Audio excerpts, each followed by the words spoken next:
how can we change the narrative of what a data analyst, a data scientist looks like. This is a time when we can help bridge the gender gap and really be part of the conversation, have an interesting perspective to data, make it more meaningful, and use it in a very powerful and justly way.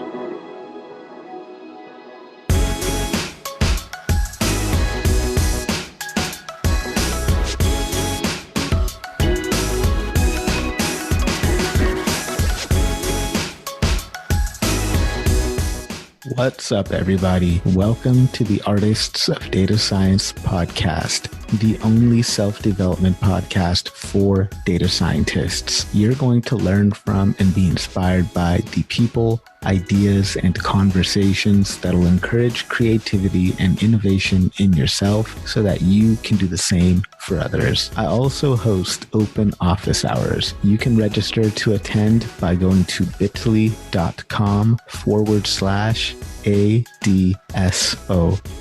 I look forward to seeing you all there. Let's ride this beat out into another awesome episode, and don't forget to subscribe to the show and leave a 5-star review.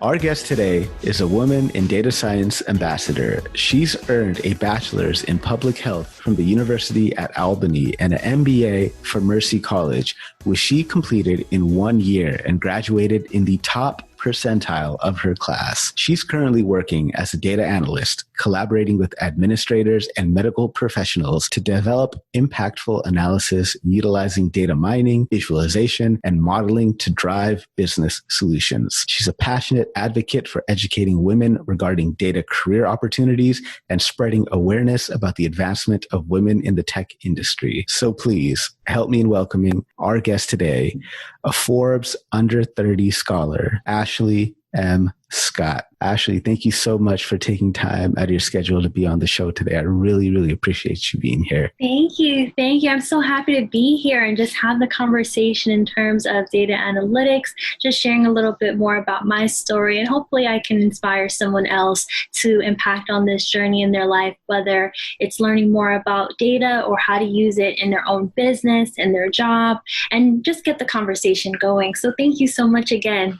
Oh, absolutely. It is my pleasure. Speaking about your story, talk to us about how you first heard of the data analytics world and what drew you to this field. So a little bit more in terms of how I heard about data science wasn't until business school. So I actually had the opportunity to work on 2 consulting projects. One of the projects in our business school was where we were able to work as student consultants for a project in terms of providing advice to the tertiary officials in Tanzania, East Africa. So the goal of that project was to create a healthcare facility that was set up like a resort-like setting. So if you can imagine just being in another country and really enjoying the luxuries that it has to offer, we would then have the healthcare facility and a resort where you would have your post-treatment type of stay. So we had worked actually in terms of the research and marketing department to figure out what are other institutions doing in terms of healthcare resort-like settings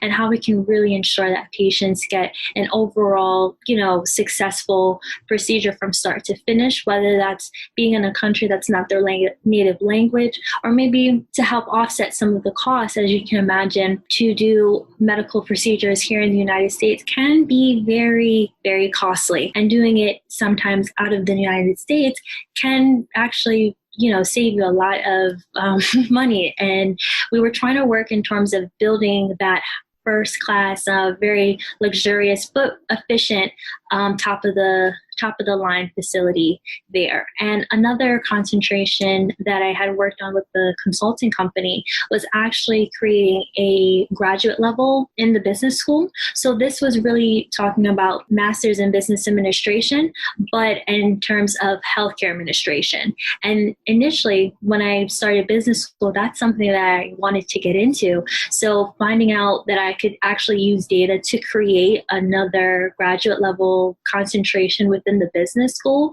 would really just put everything together when you're starting to think about you want to execute a project, and you might not come in the first part of it, you might come in the middle. And that was something that happened to me for both of these projects. They started coming towards the end of it. So now that I'm being in this position where I'm learning how data is really helping us to find out what our competitors did, what we don't want to do, using historical data to figure out how we can improve and meet the demands of the climate and culture that we're living in right now, is something that really sparked my interest. And I kept hearing this word being thrown around, data, data, data.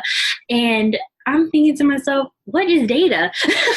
Me coming from a public health background, that was not advocated as much. We use different terms that dealt with data, more like research, right? But I didn't know in terms of how data analytics really help with business situations. So it isn't until that I worked in these group settings, I worked in certain projects as well with my classmates, and decided, let me just take an intro class to data analytics. And I'm telling you, after that class, I started really toning in terms of like, what type of questions would I ask if after I finished this program, would a data analyst ask? And it's so funny because some of the things that we had talked about in our small group sessions, those are questions that I ask all the time in terms of how do you know this is true? Where did you get, what's your source?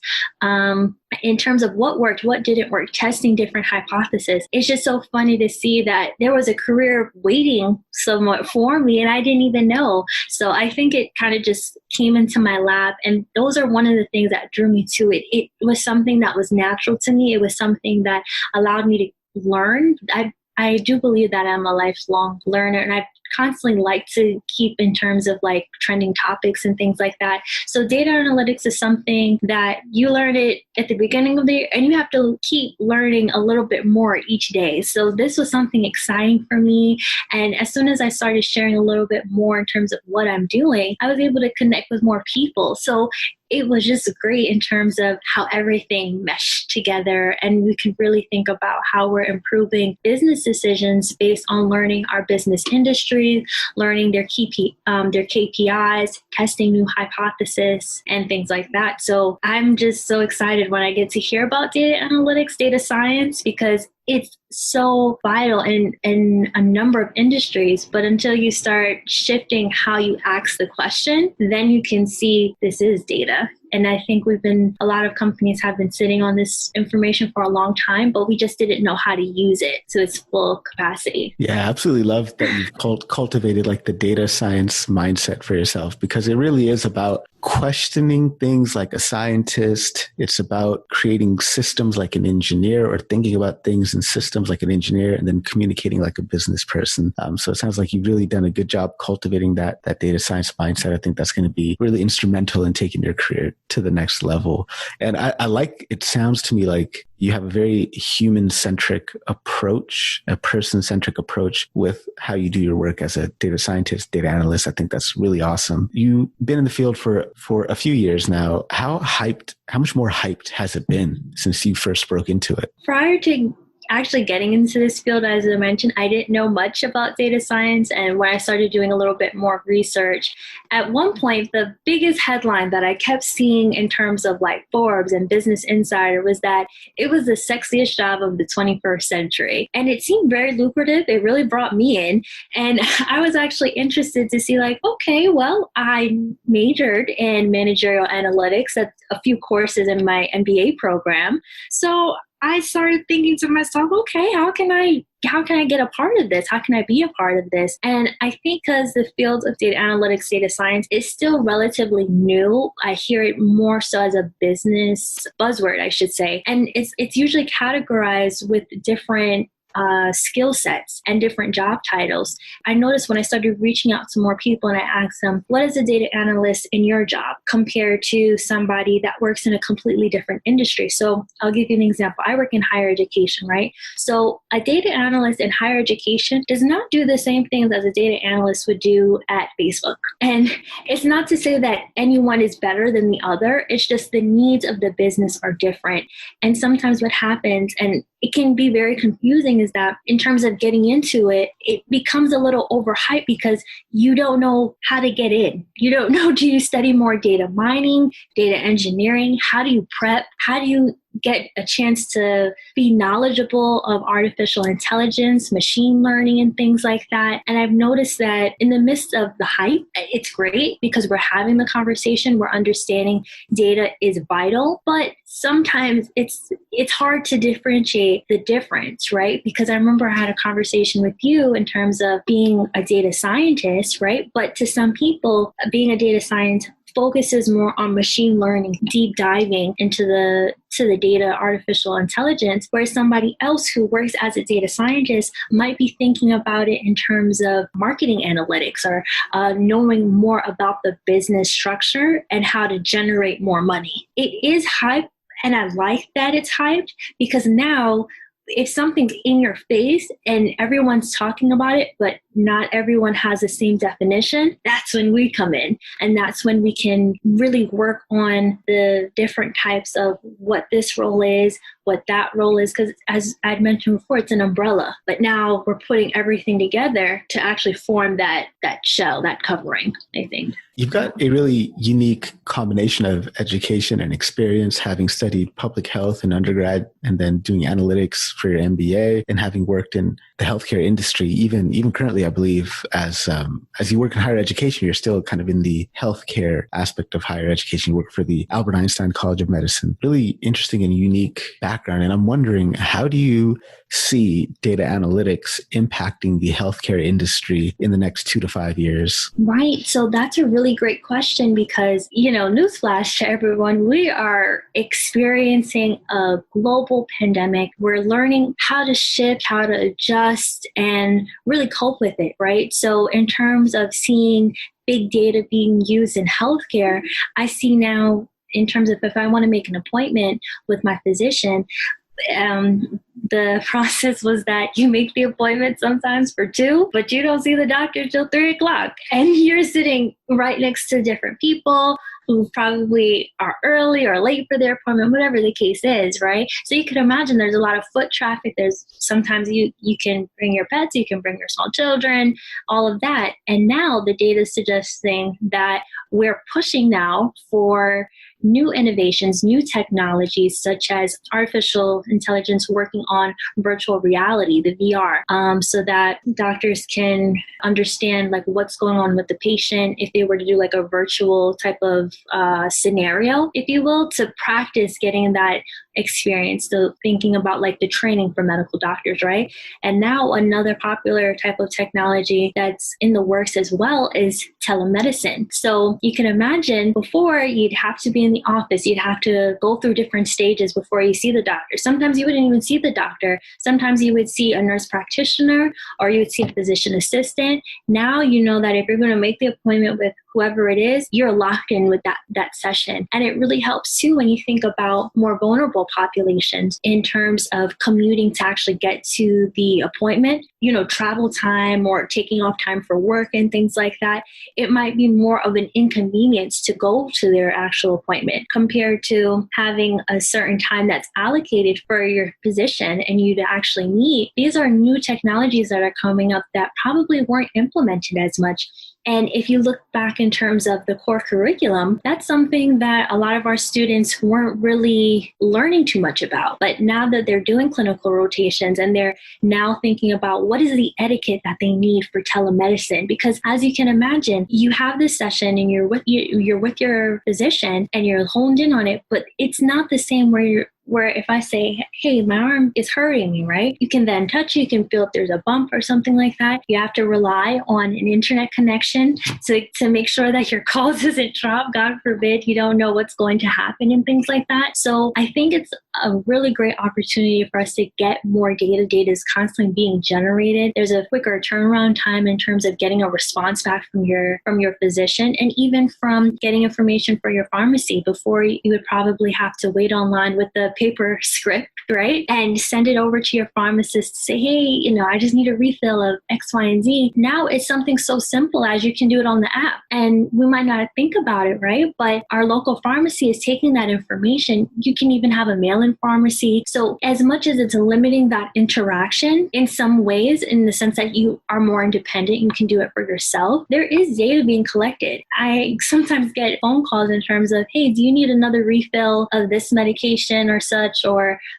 things like that. So I think there's a lot of opportunities for big data to be collected in healthcare. And sometimes when we think about it in one area, it actually trickles down to other departments as well, because if one massive change happens, it is all over. And another important thing I wanted to touch on too was the electronic medical records. I remember there was a time if I wanted to get a copy of my blood work, I'd have to go to the doctor's office. I would have to put an actual request to say, I want my medication, or not medication, I would want my health record. I need it for school and things like that. It's now simplified to the point where you can actually write to your doctor on an online portal. So I used to work at NYU, Langone Health, and we use a system called MyChart. So with MyChart, we were able to write our doctors, attach documents if we needed them to sign it. It was so easier. It was so much easier when you think about getting those things done. And in the midst of any time we submit things electronically or tell somebody our personal information to verify or authenticate our account, that was something that was used for other departments. And another thing in terms of technology and big data, there's also kiosks that you sometimes have in medical facilities. I don't know if you have it by you guys, but we'd actually have a hand scanner. And with the hand scanner, it scans just a part of your palm to authenticate you. So no one else could go to your appointment. And you could imagine if you had somebody's insurance card and said, hi, I'm this person, right? Nope, we authenticate you. We know this is the person. That's data being collected. And some people can argue that this is scary. What is going on with the world? And some people are like, oh, this is so much easier. Here, this is me. I'm that person. And you just go with the next part of your appointment. So it's really interesting to see how data is being collected and we don't even know it. Very interesting, very insightful vision of the future.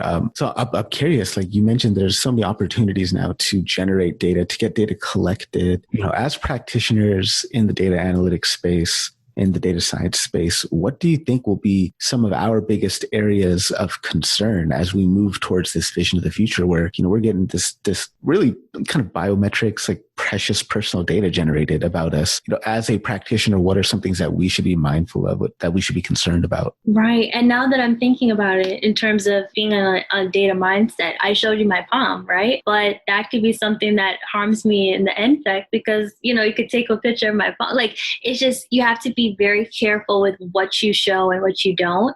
And I think as data science practitioners, one of the things that we have to really be mindful of is data collection is both beneficial and scary. At the same time, we're really asking people to be open and vulnerable to us to get most of their private information. And even though this, as I had mentioned, it is scary, it does open a lot of doors of opportunity in terms of businesses, more jobs. And if you want to learn about being part of this very robust, growing industry, right, we have a choice whether we stay frightened or we use data for a social good purpose. Because there's a lot of things that, unfortunately, in terms of data and artificial intelligence, that may benefit one group of people and actually limits another group to getting access to health or different types of loans, right? So if we were to think about having good credit, that's essentially a part of data, right? And if we just ask certain questions that unfortunately are targeted to one group of people compared to the other, we then form a type of bias and we don't see how this process is actually debilitating for some people. So I think this is really the part that we really have to hone in and think about some of the big data concerns in terms of privacy, security, and discrimination. We have a very vital role in how that information is getting put out there and how we're actually able to cater to more people to make sure that we're not just doing a quick, easy fix. We're doing a deeper dive and we're being very intentional in how we're helping other people. That's our superpower. We have the data with us, but it's a matter of how are we going to use it to protect and serve the people that actually allowed us to do it. And I've been guilty of it before when I download a new app or I want to join a new social media platform, scrolling through the legal part in terms of, do you agree that your data is going to be used over? Yeah, I just want to download this app, but it really does take a bigger person to say, hey, if we're going to develop this program or we are going to offer this type of service, we need to make sure that we do have those privacy settings. And I think that's what actually implemented companies starting to email their consumers to say, hey, there's been a change in how your data is being used. That wasn't always implemented. That's something that was still relatively new, and letting the consumer know this happened. Because unfortunately, big companies were getting data breaches, and that can be very worrisome when you think that this is my local pharmacy, this is my local business, I love this place, I love shopping here, I have my credit card saved on my account, and you mean to tell me that my data can be pretty much utilized and I don't know it? That's very scary. So we play a very big part in trying to reassure people that we understand our customers' needs, what's important to them, and having algorithms that prioritize fairness and be mindful of the biases that are in data so that we're not actually applying these algorithms that are traditionally based towards one group versus the other. So as we move towards this vision of the future that you have with all these type of concerns that you've just described, what do you think will separate the great data scientists from the merely good ones? That's a good question. I think what separates great data scientists merely from good ones are the ones that are starting the conversation, building models that have real implications for justice, for health, and really seeing success and opportunities in people's lives. I think it comes down to we all have a moral obligation in any role that we play because we're considering the ethics of the discipline that we're in, and we learn the day-to-day. But I think what really makes great data scientists are the ones that are not avoiding the bias, right? They're the ones that are asking questions. They're the ones that are interested in using data for a bigger good. And it actually impacts people's lives in a very meaningful way.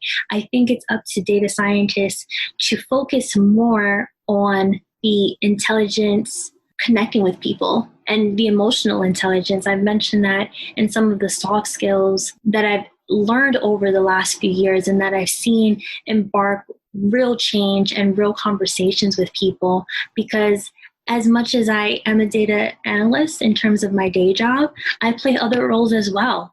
I am a Women in Data Science ambassador. I'm also a licensed real estate agent.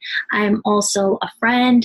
I'm also a sister. I have many different roles, and it doesn't just take a data scientist to know that we all have a moral obligation to each other. Depending on wherever you see yourself and you anticipate to grow, you need to make sure that you have that mindset that you know that you have the ability to do better and not take advantage of trying to benefit one group of people versus the other. It should be equal across the boards. And having a diverse group of people, I think that also helps too, because what may be natural to me may not be natural to somebody else. That's how the conversation is used in a really impactful way, because you're able to see what's important to other people. You're able to think about a cultural difference. You're able to think about what may benefit one group of people versus the other, whether it's sexual stigmas that we have in terms of what benefits women, what benefits males, age groups, things like that. I think once we're able to really dive deep in terms of bringing different groups of people together, helps to create better or greater data scientists. What's up, artists? I would love to hear from you. Feel free to send me an email to theartistsofdatascience@gmail.com. Let me know what you love about the show. Let me know what you don't love about the show. And let me know what you would like to see in the future. I absolutely would love to hear from you. I've also got open office hours that I will be hosting, and you can register by going to bit.ly/ADSOH.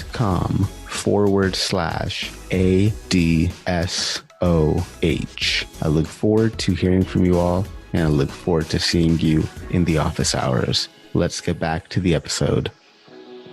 You are a Forbes Under 30 scholar, which is pretty awesome. First one I've ever had on my show. Oh, thank you. Thank you. So talk to us about what that means and how did you earn this distinction? I was actually really excited about joining the Forbes Under 30 Scholars Program. That's something that I've actually been following for about 2 years. I was trying to think, how can I be a part of this in terms of how can I be able to even participate aside from being a scholar. And I know this is somewhat of a relatively new collaboration where Forbes actually partners with the nation's top schools and gives 1,000 students a free pass to the summit. So the content really focuses on really getting more students together who have an entrepreneurial spirit, mindset, and they also have the opportunity to have one-on-one or small group sessions with top recruiters for some of the best companies and startups in the United States. They also have access to a really great concert. They have access to talk to other like-minded individuals and go to different workshops. We also have the opportunity to watch pitch competitions and sit on really great talks with real game changers that really tailored discussions from data, finance, starting your own business, entrepreneurship, diversity and inclusion. So it was a really great opportunity and eye-opening experience, if you will, to have this opportunity and actually participate in it. So what I did was I filled out the application and wrote a few short answer responses and also tailored it to say, this is some of the things that I'm studying in my program and why would it be a great candidate to go. And shortly after, I got the invitation and it was just smiles from there. That's awesome. Sounds like a really unique honor and really, really distinct honor to have that kind of opportunity. So congratulations for earning that distinction. That's really awesome. Thank you. So you've got some awesome experience, as we were mentioning earlier, working in the healthcare space. I'm curious, what makes working in healthcare so unique, especially as a data analyst? I appreciate that question because I work in the healthcare space, yes, and then no. And the reason why I say that is because I work in the medical school. So because I work in the medical school, I have a unique advantage compared to my colleagues that may work directly in the hospital. So some of their concerns might be, how do we save the hospital money? How do we know how many people to hire for this department? How many people are collecting their copays? Another question there might be is in terms of like hospital beds or patient satisfaction. Now, on the flip side, and also how well does this practitioner, this physician, how good is this team? I didn't hit that phase yet. My phase is the pre-stage, before physicians are even doctors, before the researchers are scientists. We're now thinking, how can we make sure when you leave this institution, you feel that you were awarded a high quality education? Did you get access to the skills and resources that you need to be a well-rounded physician? Do you have the alumni group, the connections that you're going to need if you decide you want to do a residency program in surgery, family medicine, and things like that? And we also have a unique advantage in terms of assessment and evaluations. So if you can imagine when you were back in school and you finished the course, as soon as you finished the course, at least for my school, it was always, okay, here's the survey. Tell us how you like this class. What did you like? What did you like? What recommendations do you have? That's data. And as much as we are not thinking that it is, it's so powerful. And especially how you ask the questions. I remember I had mentioned that earlier, because if you ask a very vague question, you are going to get a vague answer. And you want to make sure that you are eliminating bias, because you wouldn't ask people to put their names or anything. You're more concerned about like the numbers or getting a sample of students to respond to the question that you may have. And this is really good when you're piloting a course. You're trying out something for the first time, because you're now able to get insight on, is this even valuable? Did the students learn anything? Are they taking what they've learned in their clinical rotations? Are they seeing some of the things resonate with them? Does it mean anything? Because these are the conversations that are going to last them in their small group sessions, in their assessments, when they're thinking about how to answer questions, and when they're dealing with patients, and when they have these mock experiences as well. So I think that's some of the perks that I have working in higher education, because we're working with people that are optimistic about really changing the world through medicine. And without having the knowledge of knowing what they need, we won't be able to serve them as efficiently as we need to, and also create better doctors, better researchers, better game changers, so that we can make, I know it sounds picture perfect, but to make the world a better place, or strive to do that. So how is data bridging the gap between medical education and patient satisfaction? One of the ways that medical education is bridging that is through the training and also the evaluations that we give to students. So if they are familiar with some of the core topics that are taught in medical education and improving that, they can then assess situations differently when they actually interact with patients. So if we think about the times that we're asking them questions during their small group sessions, or we have opportunities for them to like study abroad and things like that, we're literally taking them out of their comfort zone and putting them in situations where they are the experts, and they are the ones that are providing that comfortability, that satisfaction for the patient. So if you have I truly believe if you have a strong foundation, you take that with you. I think we've all been in a situation where we can remember something our favorite teacher taught us, our mentor taught us, that's stuck with us. And one of the great things that I have the opportunity to be a part of is the educational foundation. We're as good as we can be when we self-educate ourselves, but how we self-educate ourselves is through learning, through experiencing certain things. And when you have the opportunity where you can ask somebody their opinion, you can see somebody do it for yourself, and you take a mental note, okay, I want to do this, or I decide that I don't want to do this. Does it, it fits my morals or it doesn't? That's how we become better. And that's one of the really powerful things that we all have, whether it's in medical education, in healthcare, we all have similar experiences. It's just utilized in a different way, I think. I know some of my audience might be curious about this, but do you have any ideas for a project that a data scientist or a data analyst could undertake specifically within the realm of, let's say, healthcare or healthcare education? And, maybe do you have any ideas about where some good open data healthcare might be accessible? Right. So that's actually a really great question.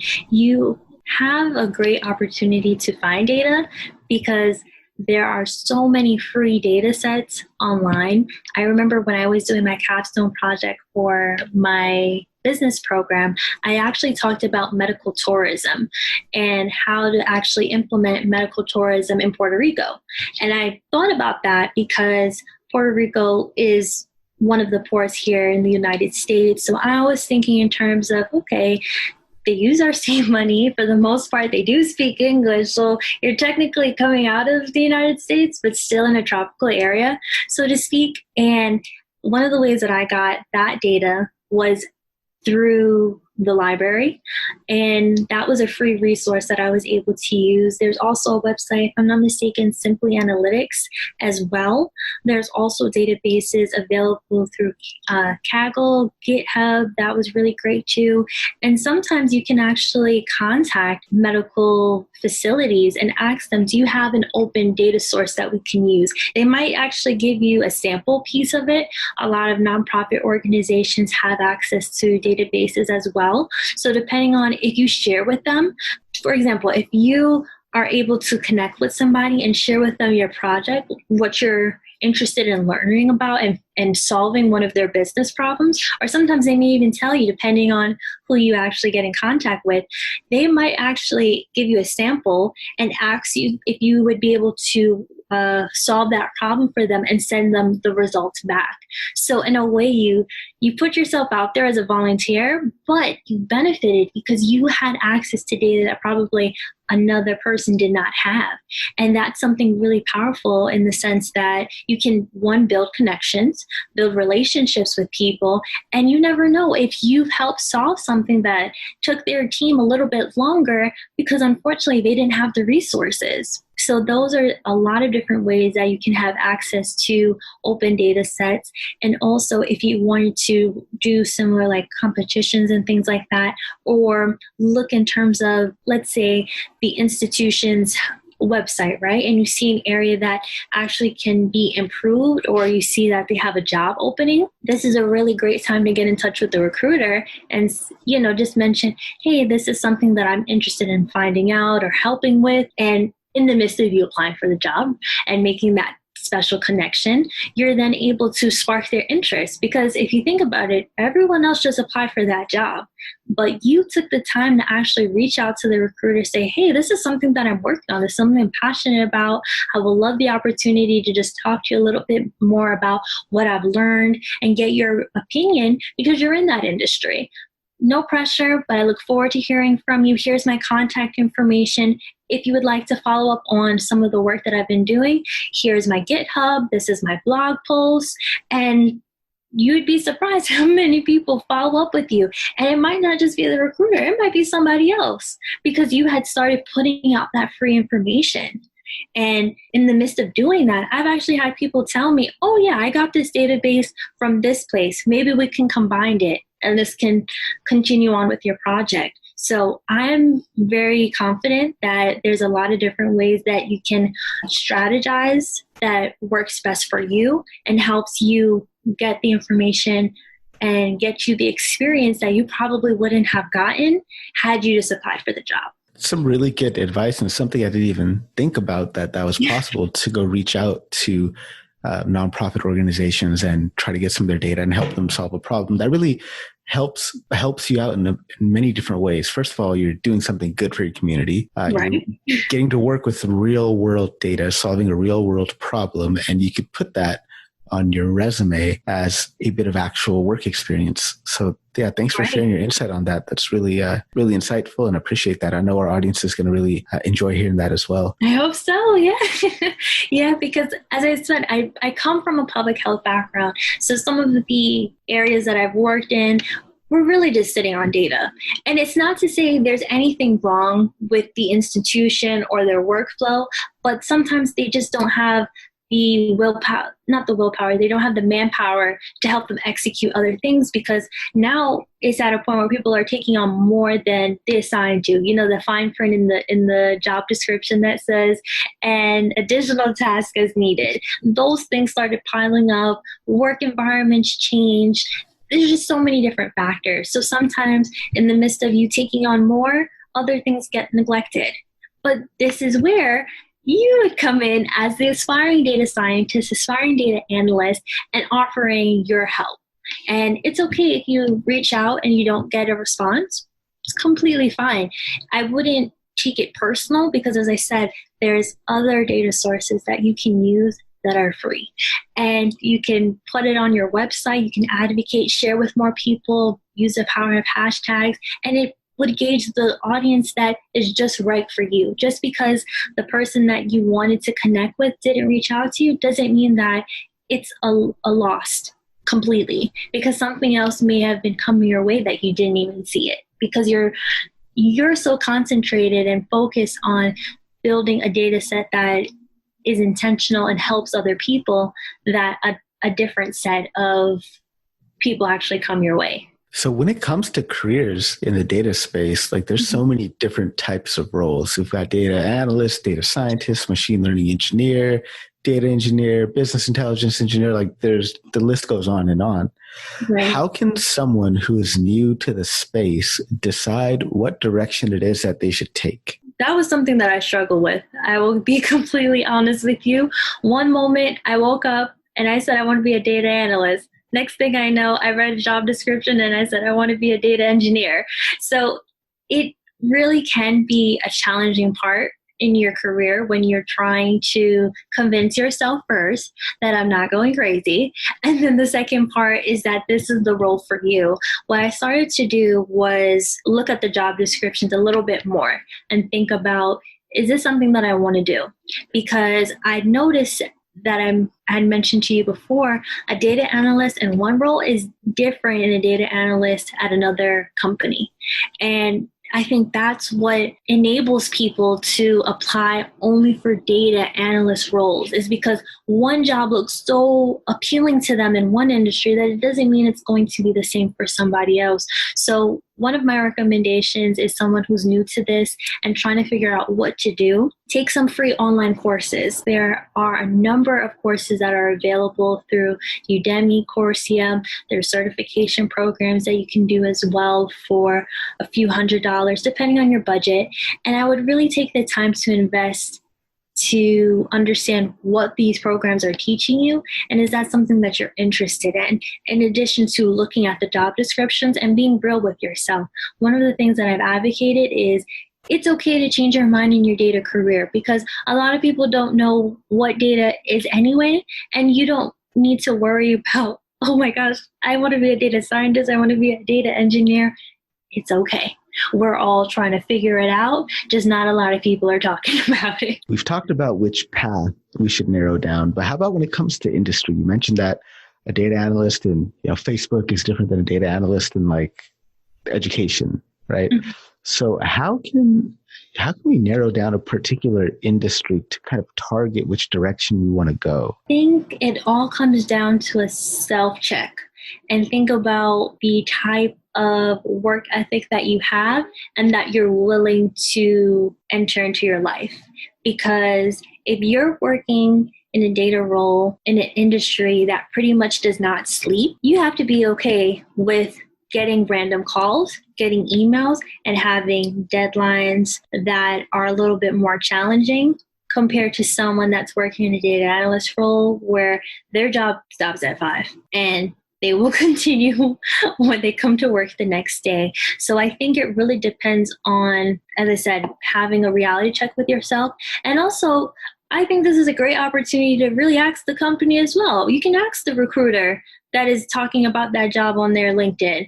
Can you tell me a little bit more in terms of how involved is this job? Is this a fast-paced industry? Is this something that gives me mentorship, on-the-job training and things like that? The recruiters are there for a reason. They want to recruit people. So if they know that you haven't expressed interest, they have the opportunity to ask the hiring manager, hey, these are some of the questions that you're getting in the job description, whether they can change the job description or not.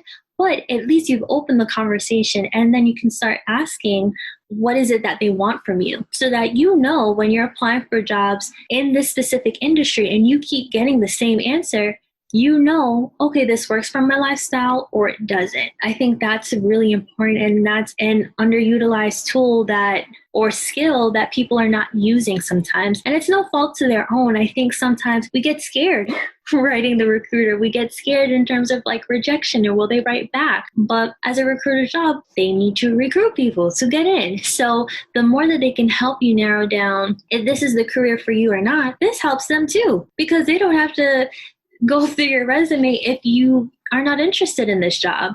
Or they can help communicate that information to the hiring manager to be more direct, so they can get the applicants that they're looking for that role and help you actually go into the field that serves you the best and caters to your goals, your lifestyle, and other commitments that you have. Thanks for sharing that valuable information. I know that the audience is going to take a lot away from that. Wanted to switch gears a little bit, get into emotional intelligence. I recall seeing a presentation, I believe it was a presentation or a slide that you did on emotional intelligence. I love that you're bringing this to the forefront of the conversation. What is your take on data professionals needing emotional intelligence, and how can we develop these skills? My take on data scientists needing emotional intelligence is critical. I think when it comes down to working on projects, as much as it's an independent project that you may be working on, it also depends on your team.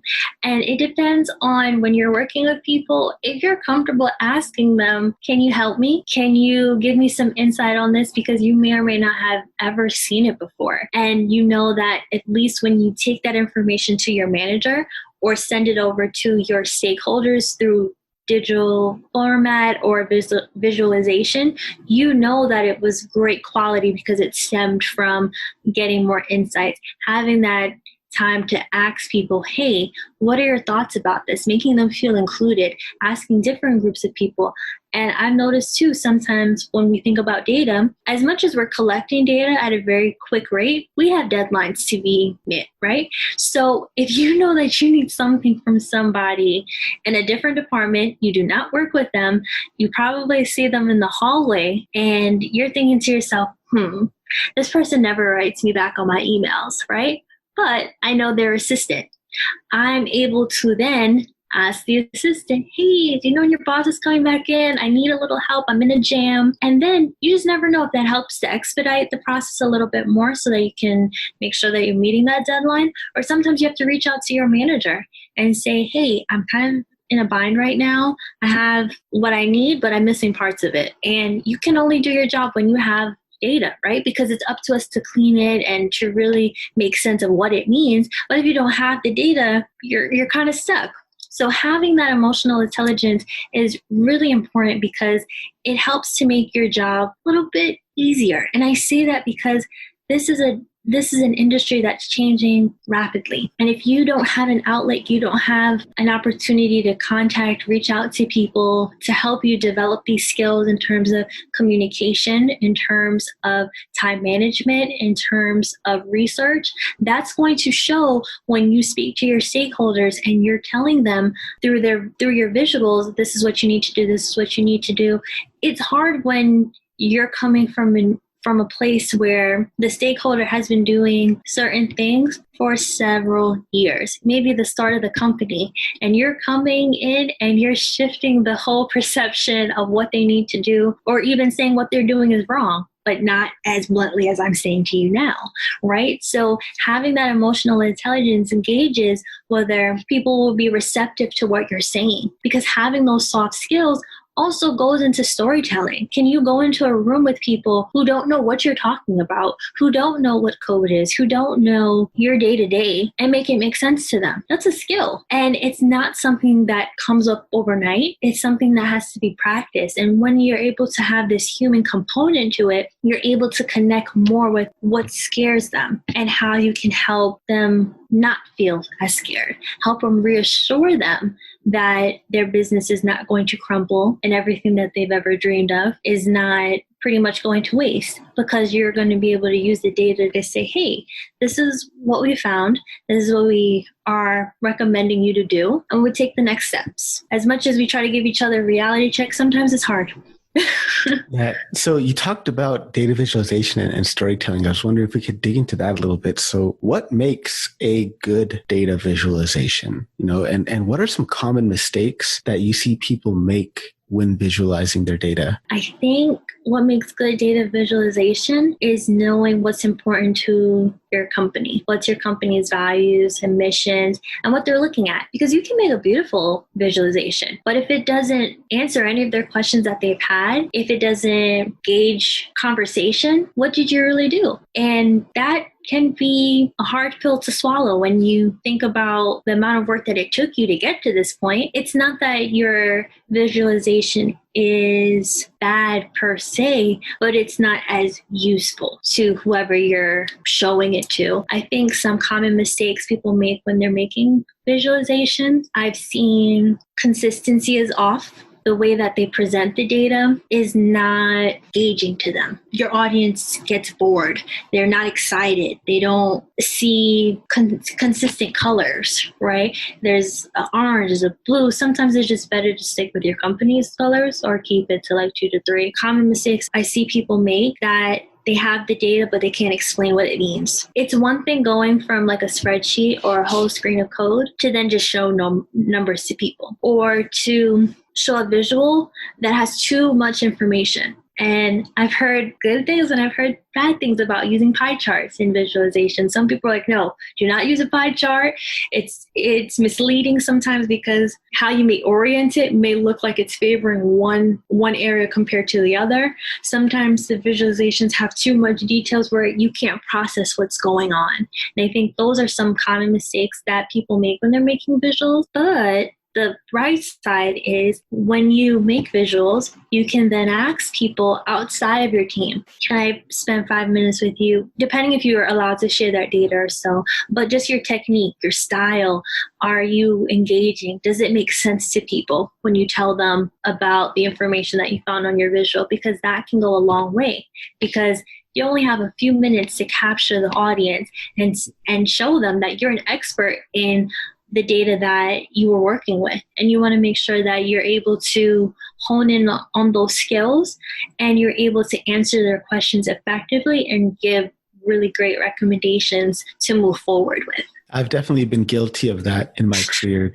creating dashboards that really look cool, that do a lot of things, but at the end of the day weren't useful at all. And that was because I didn't talk to the stakeholders. I didn't get it tested by other people.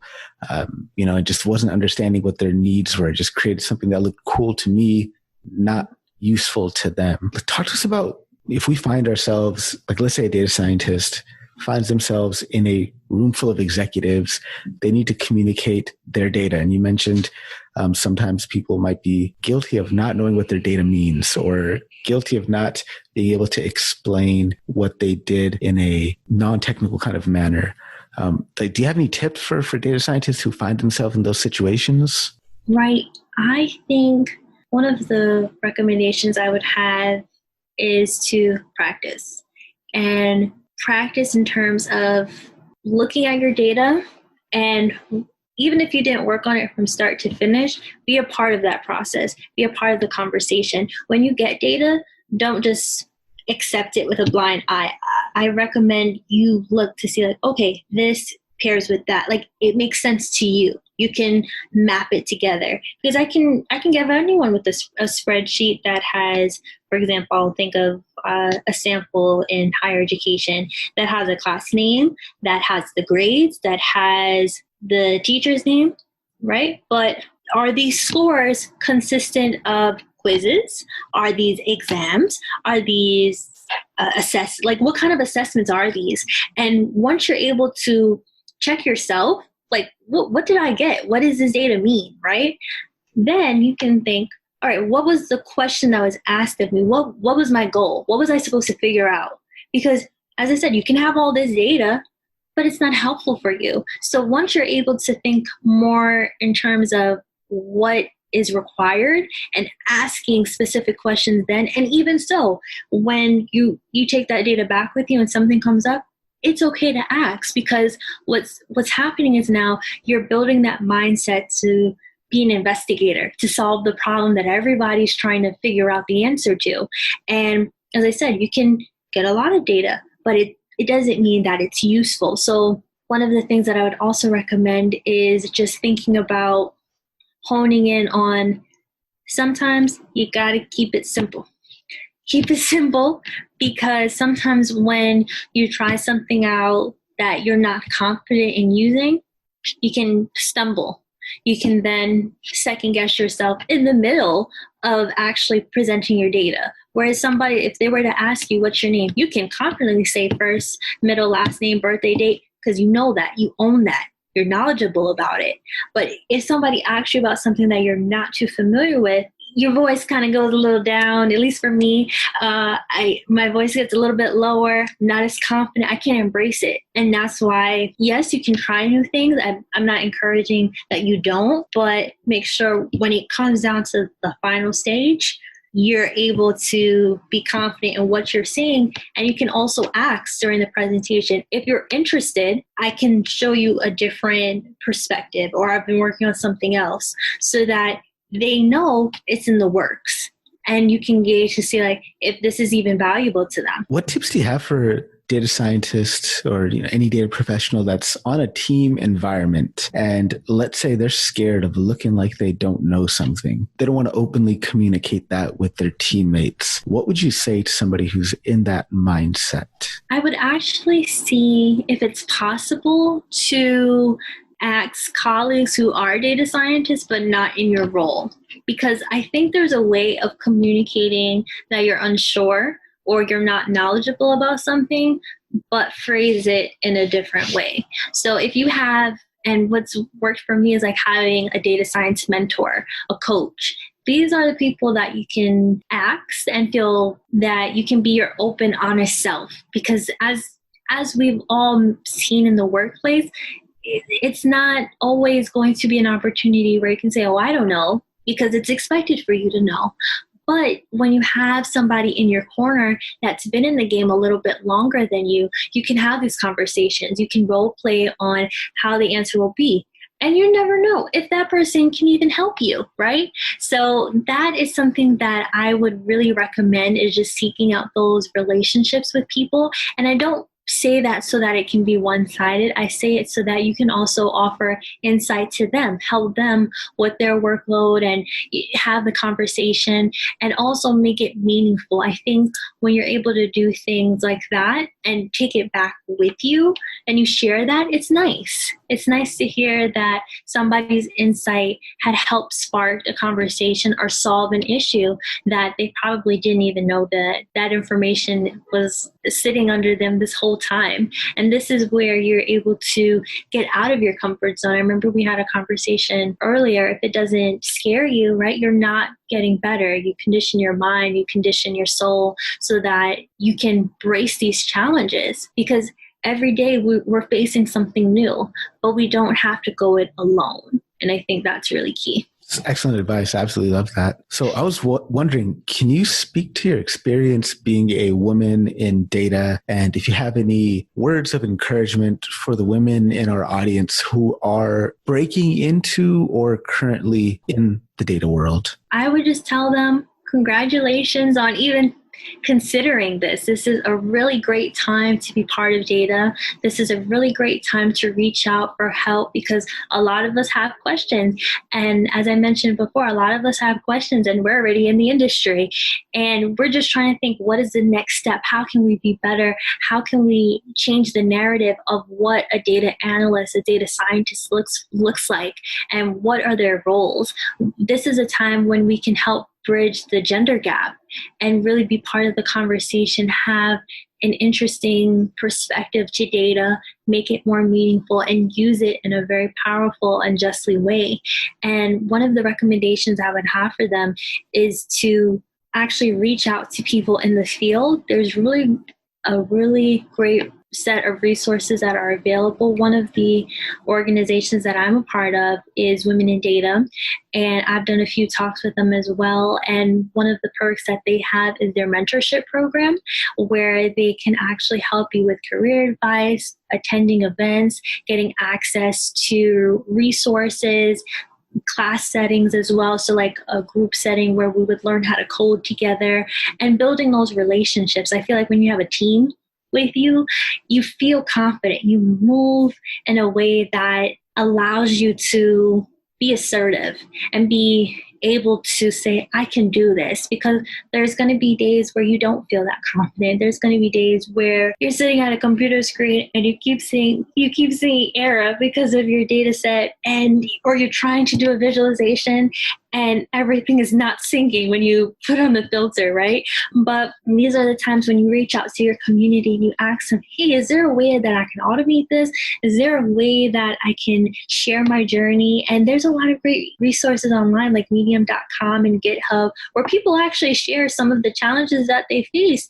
And this is a great opportunity to reach out to them and say, hey, I would love to connect with you or learn a little bit more about your journey, this project that you're working on. Maybe you guys can collaborate. You can possibly do a competition and things like that. And these are really great things to list on your resume as well, because you're doing the data work, but just in a different way. You may not be doing it in your day job, but you still have that mindset, and that can really take you a very, very long way. So talk to us a little bit more about the Women in Data organization. So does this organization, is it nationwide? Are there specific chapters in specific cities? How is it structured? Yes, so it's actually a nonprofit organization. They have a few international chapters, but it's based in the United States.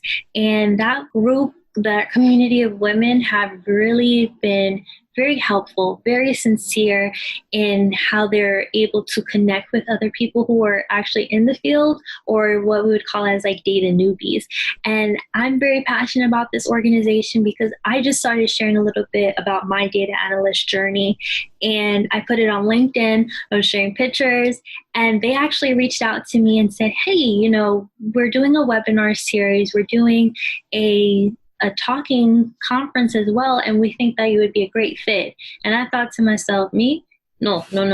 I'm not, if you didn't check my profile, I don't have a computer science major. I don't come from a very robust industry in terms of data analytics. And they're like, no, you're just the right type.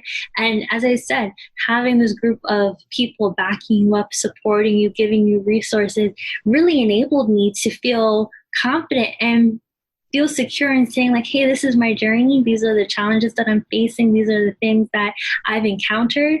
And if you feel it, I'm happy to connect and we learn together. And I've actually, in the short amount of time of me being in the organization, I've actually expanded my network and shared similar experiences with women, not only in the United States, but in Africa and Ireland and Russia. I've been able to connect with so many different women that I probably would have never been able to communicate with them had I had not shared what I was going through. And that's why I decided to start a social media campaign where I do a lot of talks about data, and I quote unquote call myself the data girl, more specifically data girl Ash, just so that I can help build the conversation and really help people understand that it's not just a woman thing, it's not just a child thing, this is an everybody thing. We all are special and unique in our own way, and we all have a data set, right, that's unique to us. So we can all contribute to how data is being used and really building that community together so that we don't feel threatened or we don't feel discouraged to actually apply to it. And is membership to this organization free and open? And if anybody in our audience wanted to join this organization, how would they go about doing that? Yeah, so Women in Data is actually a nonprofit organization. So we do have some memberships that are as low, I think, as maybe $4 or $12 a month. But if you'd like, you can also join their YouTube channel. We have a really great set of webinar series as well that talk about how to use data. We've also shared in terms of people's stories on how they got into data careers, resources that they can use as well. Their website also gives more information in terms of the different memberships. But even if you didn't want to pay to be part of the Women in Data organization, we do have a lot of free resources available. You can join our mailing list as well, and you can also get in touch with some of our chapter leads as well. And another organization that I'm a part of is Women in Data Science, an association at Stanford University. So what happens with that organization as well is that we're able to host sessions virtually and in person in our specific city, and then talk about specific data science related career opportunities and trending topics that's going on right now as well. And what's the impact that you hope to have with your involvement in these organizations? My hope is that I can help inspire people and hope to motivate someone who may not feel as confident or unsure about the data field, and really think about how they can contribute to it. I know that's something that I faced in my career because I had started off with a public health knowledge and then honing in on business and also being a licensed real estate agent. And I didn't know the commonality among those industries was data, because a simple example would be your health really can impact where you live or certain resources that you may have in your area, and also the business mindset of what's available to you and those resources. And data helps to support all of those industries. That's why we have specialties such as community health, population health industries as well. And sometimes it even goes to say like, where you live actually shows you how healthy you are. You can imagine that if you live in an area that is underdeveloped, you would have certain healthcare conditions compared to people that live in more developed nations and countries. And how do we know that? The data supports it. So, and another way we're able to think about that is when we think about like our real estate and how we're able to get access to live in certain areas, or if we think about the whole process of buying a home, right? There's data that supports that some people felt that they were not capable of getting a loan, a mortgage loan, because of other underlying factors. But we wouldn't know that if we didn't take a look at the data and see, okay, what type of communities live here. And what I mean by communities is the type of income level that the median salary of people in this community, or certain buildings or establishments that are around their area compared to a more suburban or a more industry or city-like area. So what can the data community do to foster the inclusion of women in data science and AI? I guess if you could speak specifically to the dudes out there, the data dudes out there, like what can we do to make sure that our sisters in data feel like they belong and are welcome in this space along with us? That's a good question. I think it stems down to the emotional intelligence part, where somebody would feel comfortable asking, specifically like women, or asking for their involvement, right? Not making them feel that this is a dude type of industry, because it is male dominated. If we look at some of the higher executives in really big technology firms and corporations that are generating a lot of money, there's not a lot of women there, unfortunately. And this is a time when we're starting to have opportunities where women are getting there.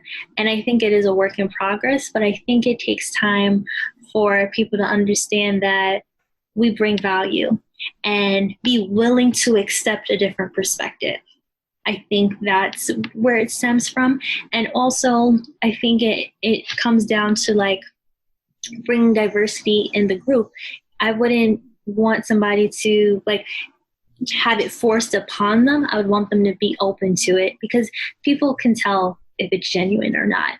And you are able to gauge and see what the environment is like and if you feel comfortable, because a lot of times people say no to great opportunities, not because they were incapable, but they didn't feel comfortable. So once people start to feel like, okay, I can make baby steps and welcome us in, then that really helps. But unfortunately, if they have a closed mindset and not thinking about wanting to bring women in, it gets a little hard, I think.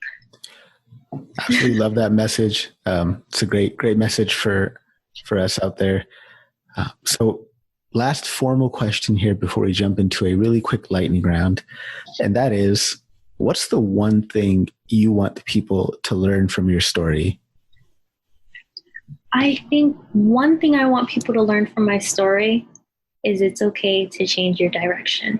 I say that because I come from a public health background, I come from business, I come from a real estate background, but before all of that, I was a lab researcher.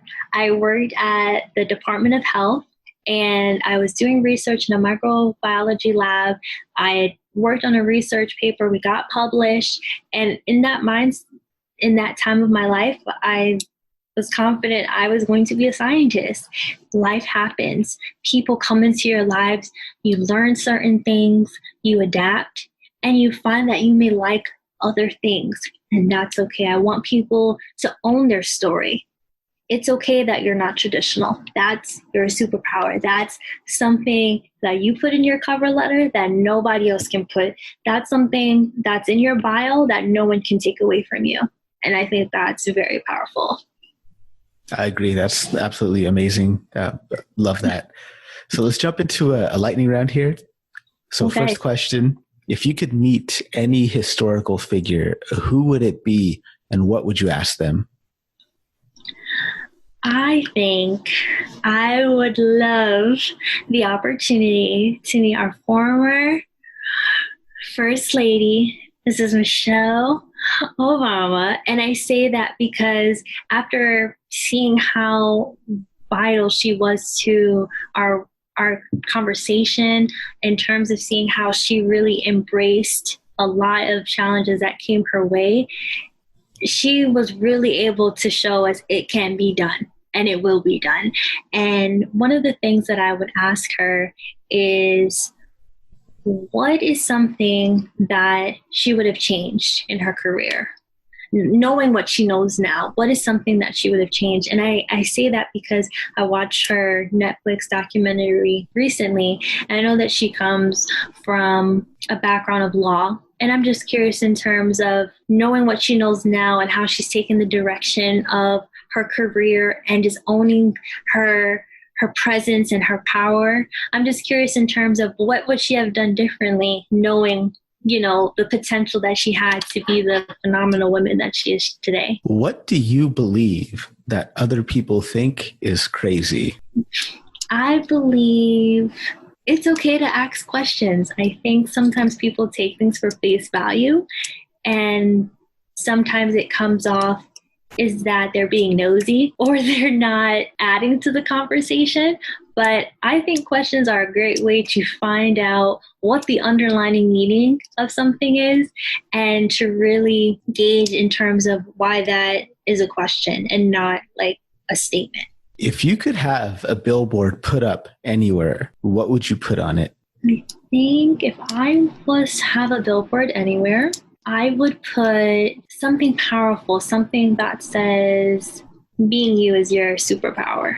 And I say that and I believe it so much is sometimes I think we get caught up in social media and we compare ourselves to what we think we should be or we're destined to be, and we might not be there yet. And it just really goes to show that you're discrediting yourself when you compare yourself to others. You're fabulous, you're unique, you're special, you bring something that nobody else does. And once we start thinking about ourselves in that manner, and not to be arrogant or anything like that, but just to be okay in your skin, I think that is something that is an ongoing process. Some days are better than others, but it's something that we can all implement. So what do you love most about being in the data world? One of the things that I love most about being in this role is that every day is not the same.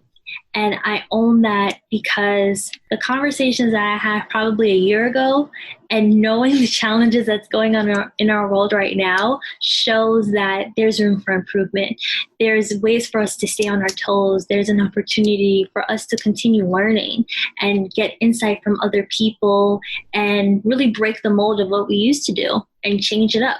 I think that's one of the great things that I love about being in the data field, and knowing that my work can impact really great decisions, help businesses accomplish their goals, and also build conversations as well. Because something that is groundbreaking to some industries is something that honestly can then be implemented in the future, and that's how we get better. What do you wish you had known when you started out?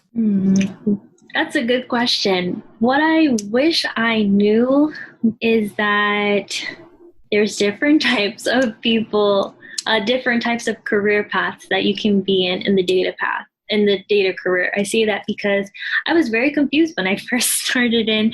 I didn't know which opportunity would be most beneficial to me. And I think when I found out, like, there's a data analyst role, there's a business analyst role, there's a financial analyst role, like, all of these things are analyzing, right? But which one do I want to be a part of, and how do I know how to get to my point B? I think that was something that I wish I would have known starting out, but I'm glad to know that people also had that problem. And now there's like quizzes online that people can actually take and help them expedite the process a lot better. So what's something that you're curious about right now? One of the things I'm curious about is, how is data going to be viewed in another 5 years? Because right now it's the sexiest job, right? How are people going to see it in another 5 years, another 10 years, or another 20 years? Is it still going to be that? Or is it going to be a thing of the, not a thing of the past, but not as glamorized? Because I remember I was trying to think when I was in school, like, what was the most glamorized job at the time? And I don't remember data being one of the trendsetters. So I'm just curious if this is really going to be something that people are really appreciative of, or, you know, how they really nurture the data field. What is a academic topic or just subject that you currently, like outside of data science, that you currently are really into? One of the academic topics that was really interesting to me outside of data science was taking communication classes. So when I was an undergrad, I actually minored in rhetoric and communication. And I didn't know, in terms of having the ability to speak to people and speak to them in a way that allows them to feel what you're feeling, to be passionate, to be genuine. That's something that across the board, I think when you're able to connect with people with words and actions, that shows. And communication can be nonverbal communication, and that's why I say it can be your actions, and also stemming from communication, linguistics. I think that's very powerful too, because when you're able to have the opportunity to speak to someone who knows your native language, when you can connect with people who don't come from the same background as you, and you can pick up on their language, you can pick up on their culture, that is something that I'm so glad that I had the opportunity to do, because our world is, our reality is so much smaller than we really think it is. Like, I'm based out of the New York City area, and, you know, for me, this is everything.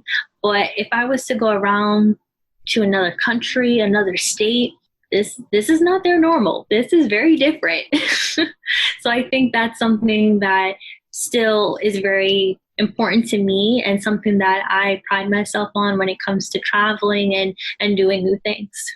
How about the number one book, fiction or nonfiction, or maybe one of each, that you would recommend our audience read, and what was your most impactful takeaway from it? Well, one of the number one books, and I'll speak it into existence, that I will have my own book one day, but I can't talk about that yet. It's still in my mind. But one of my favorite books was The Spirit Catches You and You Fall Down. And this was a really great book that I had read. I actually did a summer program when I was in high school at Cornell University. Why did I decide to go and take college credits as a high school student? I cannot answer that for you, but I would strongly recommend one of these types of books, is because it talked about some of the struggles that a non-Western family had experienced in terms of trying to do a traditional, how do I say this, in terms of trying to learn how to adapt to a westernized culture, medicine, and also being mindful in terms of certain things that work in cultures, in terms of not using medicine or probably praying, or certain rituals is not always advocated in American culture when it comes to medicine. Sometimes doctors may recommend, hey, just take this pill, take this prescription, and things like that. And this book really opened my mind to say, not everybody is actually interested in this type of healing. There's different ways that people decide to heal that work for them. And this was really a great moment for me to learn that there's different perspectives. And it's not to say that that person's wrong. They just have a different way of doing something. What song do you currently have on repeat? Oh, one of the songs that I have on repeat. That's a good one. I'm trying to think, because I haven't listened to music in too long. So I'm trying to think. I don't have a current song on my playlist, but if I could throw it, if I could have a throwback, one of my songs would be, sorry, I should have thought about this a little bit more, but yeah, I'm trying to think, like, what is my favorite song? I think right now, Brown Skin Girls by Beyonce. Ashley, how can people connect with you? Where can they find you online? Yeah, so I am available on LinkedIn as Ashley M. Scott. And I'm also available on Twitter and Instagram as Data Girl Ash. And I will be launching my official website, datagirlash.com, within the next month. So by the time our viewers get to see this, it will be up and running. And just to show my passion and really my excitement for data and bringing girls into the data field, I'm interested in having merchandise that's related to women to advocate what is the importance of data careers and how they can get involved. So like making shirts like this and hoping that I can really show people it's okay to be in data. It's okay to be this data girl. This is okay. And it's a powerful statement. And it's a way for us to change what's going on in our culture and be part of the new faces and really to be the leaders in these type of industries. And in terms of moving forward, if anybody has any questions, I'm most available on LinkedIn and the social media platforms. So these are some of the things that I'm hoping that I can get in contact with more people and hopefully connect. And you never know, we'll probably be able to go to a conference or, have participants come together and we can be part of like Women in Data and other organizations as well. Definitely. I'll be sure to include the links to all those in the show notes. And once your website is up, I'll definitely put links to the Data Girl shirts that you've created as well. Thank you. I appreciate that. Right. Ashley, thank you again. Sorry for just inviting me. It's so great to know that the power of the hello and just reaching out on LinkedIn got us to this point today. So thank you for that. I'm really looking forward to staying in touch with you. Definitely. Thank you so much for taking time out of your schedule to come on the show and be here today. I really appreciate you stopping by. No problem. Have a great rest of your day.